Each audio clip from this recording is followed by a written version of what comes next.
Pembangunan jalan di Papua menjadi proyek yang paling banyak menyerap anggaran. Jokowi membangun jalan Trans Papua dengan total panjang 3.462 km dan jalan lintas perbatasan sepanjang 1.098 km. Jalan itu menjadi penghubung antar daerah di Papua dan Papua Barat, sehingga berhasil memangkas kesenjangan harga yang dulunya sangat tinggi di tanah Papua. Kenapa dibangun Trans Papua? 3 tahun yang lalu saya ke Wamena, saya tanya kepada masyarakat, berapa harga bensin di Wamena? Harga bensin di sini Pak 60.000. Kadang-kadang kalau pas cuaca nggak baik bisa jadi 100.000. Saat itu juga saya perintahkan kepada Menteri, saya mau bensin di sini harganya sama dengan di Jawa. Harus kita syukuri bahwa sekarang harga bensin di Wamena dan sekitar Pegunungan Tengah sama seperti yang kita nikmati di Jawa. Itulah yang namanya keadilan sosial bagi seluruh rakyat Indonesia.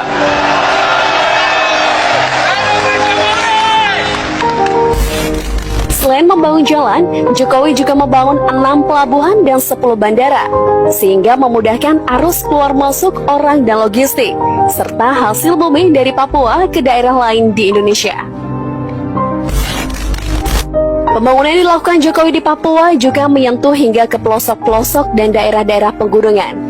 Untuk memajukan SDM di Bumi Cendrawasih, Jokowi juga membangun 176 sekolah dan beberapa perguruan tinggi, serta membangun fasilitas akademi sepak bola bertaraf internasional di Jayapura. Bahkan demi memajukan olahraga di Papua, Jokowi membangun berbagai fasilitas olahraga dan menjadikan Papua menjadi tuan rumah Pekan Olahraga Nasional 2021. Masyarakat Papua yang saya cintai, yang saya kasihi, yang saya sayangi,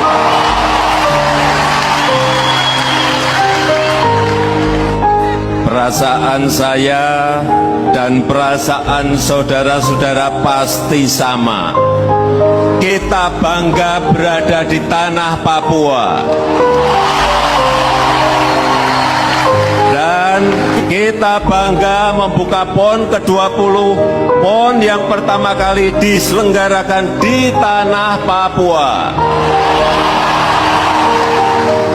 Demi mempercepat pertumbuhan ekonomi di Papua, Jokowi juga membangun Papua Youth Creative Hub yang membawai berbagai bidang ekonomi, seperti pertanian, peternakan, perikanan, UMKM, hingga pusat teknologi yang bisa melahirkan talent-talent baru dan pengusaha muda di Papua.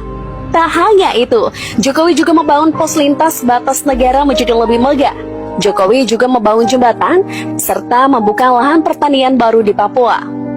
Untuk daerah pelosok, Jokowi juga membangun rumah yang layak bagi masyarakat yang kurang mampu yang tinggal di daerah pegunungan. Dan kami berterima kasih dan kami bersyukur kepada Tuhan. Tuhan luar biasa bagi kami. Tuhan titipkan kita di bangsa ini, kita diperhatikan. Harapan kita kelak. Dari semua yang telah diberikan oleh Jokowi untuk Papua, bahkan wajar jika Presiden Jokowi sangat dicintai oleh rakyat Papua. Jokowi menjadi presiden pertama Indonesia yang menginjakkan kakinya di Papua lebih dari 20 kali.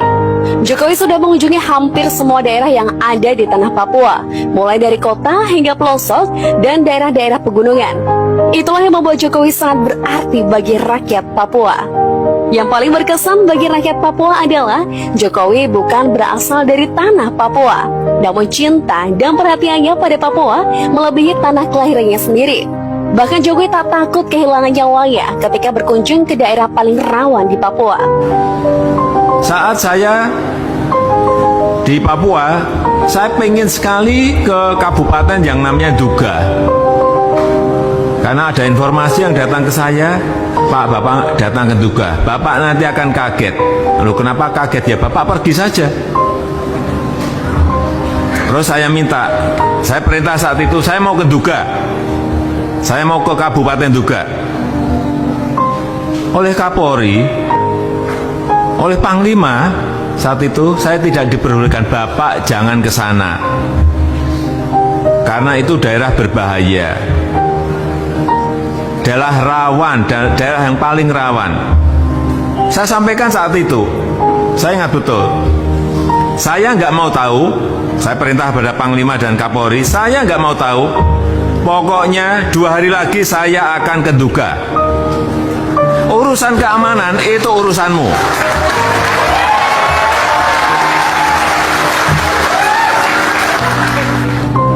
Semakin saya tahu, semakin saya ingin memberikan perhatian yang berbeda kepada Papua.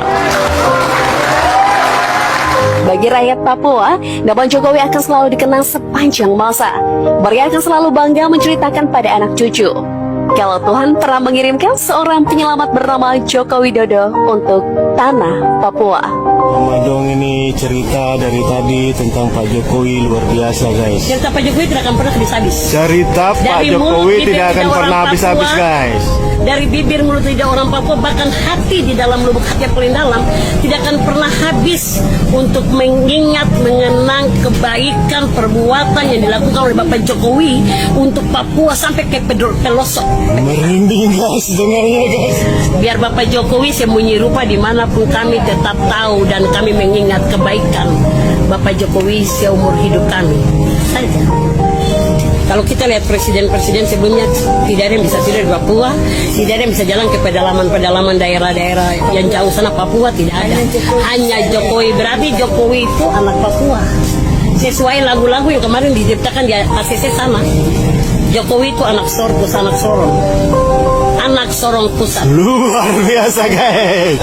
Jokowi anak sorong pusat. Ya. Sorpu.